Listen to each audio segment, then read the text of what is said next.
ஸ்ரீ லவகுசா புராணம் 19ஆம் பகுதி. ஸ்ரீராமா, அமைதி வாழ்க்கைக்கு அவசியமான ஒன்றுதான். ஆனால் சில சமயங்களில் அந்த அமைதியே பலரது வாழ்வை முடித்து விடுகிறது. பேச வேண்டிய நேரத்தில் தேவையானதை அளவோடு பேச வேண்டும். அந்த பேச்சு உயிரை காப்பாற்றும் சக்தி உடையது. நீ பேசாமல் இருந்தால் அன்னை சீதாதேவி மீது சுமத்தப்பட்டிருக்கும் குற்றம் உண்மையானது போல் ஆகிவிடும். அதன் பிறகு அவள் உயிர் வாழ்வாளா? அன்புள்ளவனே, உனக்கு தெரியாதா உன் மனைவியை பற்றி? அவளது கற்பின் தீவிரத்தை இலங்கை தீயிலேயே உணர்ந்தவன் நீ. அந்த அக்னி பகவானே அந்த தேவியின் கற்பு தீயின் உக்கிரம் தாழாமல் ஓங்கி எரிந்தவன் தாழப் பணிந்தான். ஸ்ரீ சீதா தேவியின் திருவடியை தரிசிக்கும் பாக்கியம் கிடைத்ததை எண்ணி எண்ணி மனம் மகிழ்ந்தான். அயோத்தியின் ராஜாதி ராஜனே, அன்னை சீதையின் கற்பு நெறியை நீ மட்டுமல்ல, நானும் அறிவேன். நல்லவர் அனைவரும் அறிவர் என்றவர் மேலும் தொடர்ந்தார். பாவமே இல்லாத ஸ்ரீராமனே, உன் மையல் வடிவின் கற்பு திறனை பூமியிலுள்ளோர் மட்டுமல்ல, கற்புக்கே இலக்கணமாக திகழும் விண்ணவ பெண்மணியான அருந்ததியும் கூட ஏற்றுக்கொள்வாள். அவள் எனது ஆசிரமத்திலேயே இத்தனை நாளும் தங்கியிருந்தாள். அப்போது அவளை பற்றி நான் மிக தெளிவாக அறிந்து கொண்டேன். உன்னை தவிர அவளுக்கு வேறு எண்ணமே இருந்ததில்லை. உன்னை அடைவதற்காக லலிதா விரதமும் அனுஷ்டித்து இப்போது அந்த அம்பிகையின் அருளால் உன் முன் வந்திருக்கிறாள். அவளை நீ ஏற்பதை முறை என்றார். சீதா தேவியோ எவ்வித தன்னிலை விளக்கமும் அளிக்கவில்லை. ஸ்ரீராமபிரான் இப்போது தான் தன் மௌனத்தை கலைத்தார்.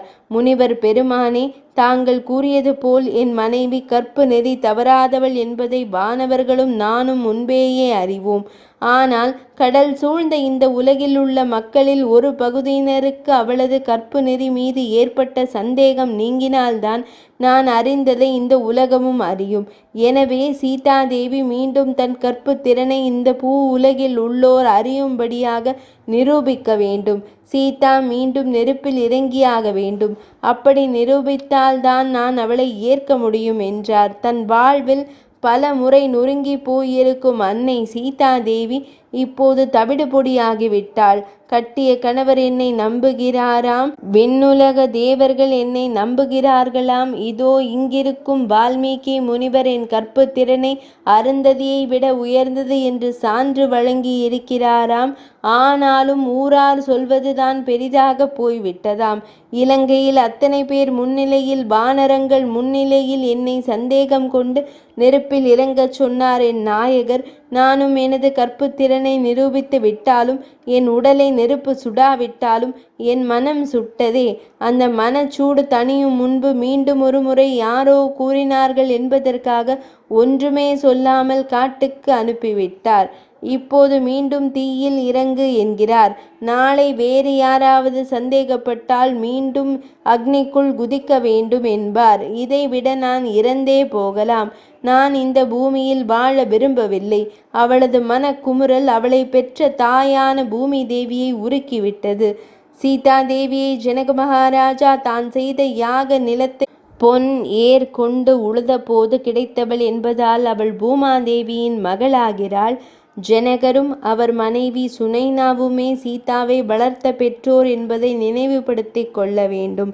இருப்பினும் பொறுமையின் சின்னமான அன்னை பூமாதேவி என்னதான் நடக்கிறது என கண்ணீருடன் கவனித்து கொண்டிருந்தாள். சீதாதேவியின் எண்ண அலைகள் விரிந்தன. என் அன்பரே, கொஞ்சம் சிந்தித்து பாருங்கள். தாம்பத்திய வாழ்வு என்பது இன்பம் என்ற மலர்களையும் துன்பம் என்ற முள் மரங்களையும் சுமந்து வரும் ஆறு போன்றது. நீர் என்னை மகிழ்ந்து பாராட்டி இருக்கிறீர். நான் இன்பமடைந்திருக்கிறேன். உமக்கு பட்டாபிஷேகம் நிறுத்தப்பட்டு காட்டுக்கு புறப்பட்ட போது உம்மோடு வந்து சிரமப்பட்டாலும் அதிலும் இன்பமே அடைந்தேன். கடும் கோபத்துடன் நீர் என்னுடன் இலங்கையில் என் கற்பு பற்றி சந்தேகித்து பேசிய போது கூட நான் கோபித்தாலும் அதிலுள்ள நியாயத்தை ஏற்று தீக்குளித்தேன். ஆனால் திரும்ப திரும்ப அதையே செய்ய கூறினால் நான் என்ன பொம்மலாட்ட பொம்மையா? ஆட்டியபடியெல்லாம் ஆடுவதற்கு ஊரார் கூறட்டுமே. உம் மனைவியின் கற்பில் சந்தேகம் இருக்கிறது என்று நீ என்ன செய்திருக்க வேண்டும்? என் மனைவியின் கற்பில் குறை கண்டவர்களை வெட்டி சாய்ப்பேன் என கூறி அதை செய்திருக்க வேண்டாமா? அப்படி செய்திருந்தால் யாராவது வாயை திறந்திருப்பார்களா? இந்த கதி எனக்கு வந்திருக்குமா? என்னை காட்டிற்கு அனுப்பினால் ஊரார் என்ன நினைப்பார்கள்? சீதா தவறு செய்திருக்கிறாள் போலிருக்கிறது. அதனால்தான் நம் மன்னன் அவளை காட்டுக்கு அனுப்பியிருக்கிறார் என்றுதானே நினைப்பார்கள். என் மீது அபிமானம் கொண்டவர்கள் கூட சந்தேகிக்கத்தானே செய்வார்கள். ஸ்ரீராமபிரானே, நீர் கூறுவது எந்த வகையில் முறை என குமுறியவள் சிவபெருமான் நெற்றிக் கண்ணை மன்மதன் மீது எப்படி பிரயோகித்தாரோ அதே வேகத்தில் அதே கோபத்தில் படபடவென வார்த்தைகளை உதிர்த்தாள். நெஞ்சு கொதிக்கும் போது வார்த்தைகளின் வேகம் வில்லிலிருந்து விடுபட்ட அம்பை போல் இருக்கும். வால்மீகி முனிவரே, என் கணவரே கூறிவிட்டார், இன்னொரு முறை தீயில் இறங்கு என்று. அவர் கூறிய பிறகும் மறுத்து பேச எனக்கென்ன அதிகாரம் இருக்கிறது? கிண்ணத்தில் உள்ள நஞ்சை வாயருகே கொண்டு சென்றால் அது உயிரை கொல்லாது. அதையே உள்ளிறக்கி விட்டால் உயிர் பறந்துவிடும். அதுபோல் மக்கள் என்னை பற்றி தவறாக பேசினார்கள் என்றால் அது பற்றி நான் கவலை கொண்டதில்லை, கொள்ளப் போவதும் இல்லை. ஆனால் உள்ளிறங்கும் விஷம் போல என் மையல் நாயகரே என்னை தீயில் தள்ள துடிக்கிறாரே, அதுதான் என்னை கொல்கிறது என ஆவேசத்துடன் கண்ணீருடனும் கதறினாள். தன் மகளின் நிலை பொறுக்காத பூமாதேவி கோபத்தின் உச்சிக்கே போய்விட்டாள். பூமியில் சிறு அதிர்வு ஏற்பட்டதை அந்த சபையிலுள்ளோர் உணர்ந்தனர். 19ஆம் பகுதி நிறைவடைந்தது.